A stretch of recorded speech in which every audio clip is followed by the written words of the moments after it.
Ruth, it's a real pleasure having you today at the Data Innovation Summit. Thank you for taking the time for this interview.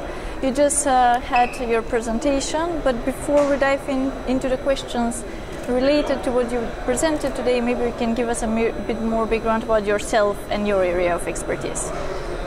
Well, I am an engineer, and I've been working from the beginning a lot in optimization and total quality management. It's always, it comes to improvement and changes, to improve.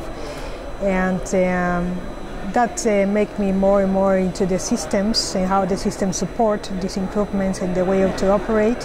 And then I start going more to the enterprise architecture, how to do the design of all data processes, rules, so that it'll work together.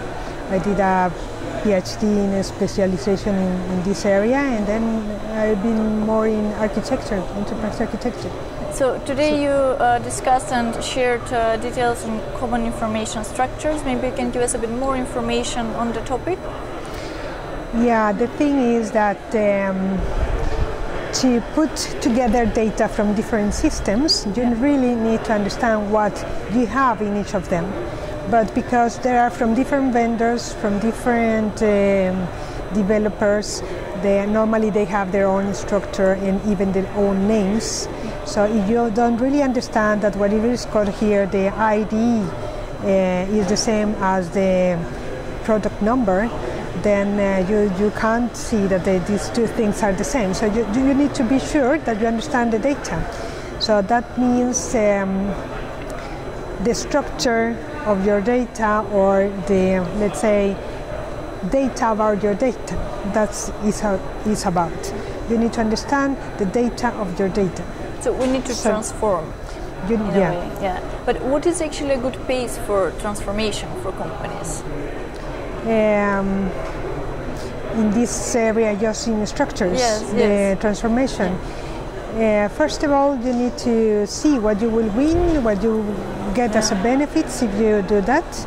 And then when you understand that, you have the motivations to start the project, to do the transformation. It is that in a big or large company, you have people talking different ways and different languages.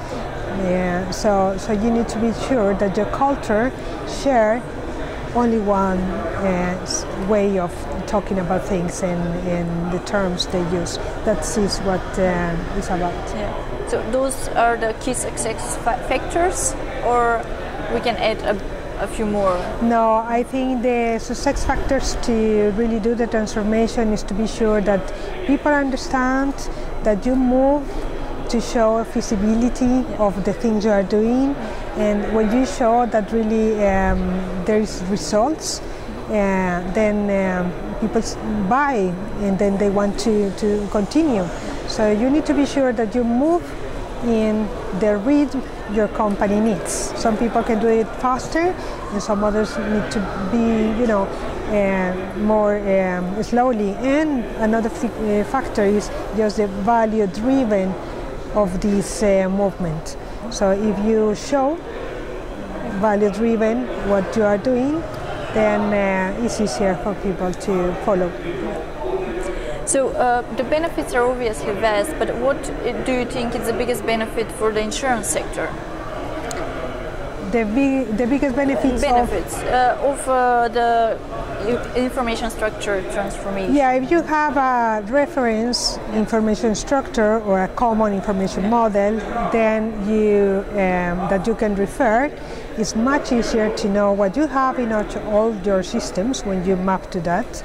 And that will permit you to integrate these systems much better, to understand the to get consistency of your information among these systems, so that when you do your reportings or your analytics, you really do them right. Because as it is today, you can do the same report in two different processes, two different ways, and come to different, quantities, and which you need to believe. It's hard. So, but if you have this reference, then you will have really consistency of your data. You will have the possibility to really follow. So that's the benefit then is shorter lead times for software development and less costly because you can reuse the same structures all over, and faster adaptation, flexibility. More reliable data in collaboration, communication. So there are many benefits actually. I agree. So what can we expect in the nearest future, let's say in the next 12 months when it comes to this? People is understanding that is needed. Here we talk about data, but not what is the data about data, the metadata, so very little. So I think people need to start understanding the importance of this, and especially when you have, like in my case, in insurance, in finance, you have a lot of pressure to do right reportings and show that you are compliant with all the laws, that you really are doing things right. And in order to do that, the only solution is that you really understand your data. Well, Ruth, thank you so much for being here today and for contributing to this field, to the knowledge of this field. Thank you. It's been a pleasure talking to you, and I hope you enjoyed the rest of the event. My pleasure too. Thank you. Thanks.